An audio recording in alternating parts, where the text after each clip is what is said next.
श्रीरामाय नमः। अथ श्रीजानकीजीवनाष्टकम्।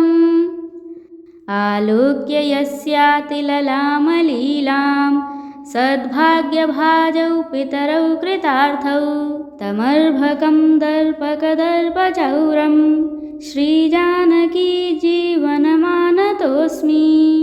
श्रुत्वैव यो भूपतिमात्तवाचं वनं गतस्तेन ननोदितोऽपि तं लीलयाह्लादविषादशून्यं श्रीजानकीजीवनमानतोऽस्मि।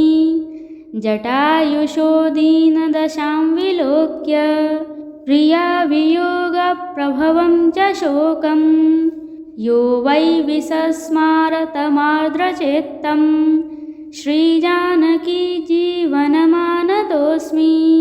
यो वालिनाध्वस्तबलं सुकण्ठं न्यययोजयद्राजपदे कपीनां तं स्वीयसन्तापसुतप्तचित्तं श्रीजानकीजीवनमानतोऽस्मि।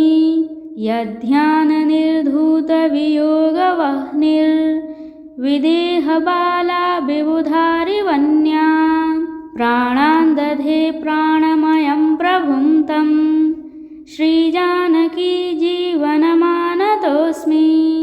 यस्यातिवीर्याम्बुधिवीचिराजौ वंश्यैरहो वैश्रवणो विलीनः तं वैरिविध्वंसशीललीलं श्रीजानकीजीवनमानतोऽस्मि।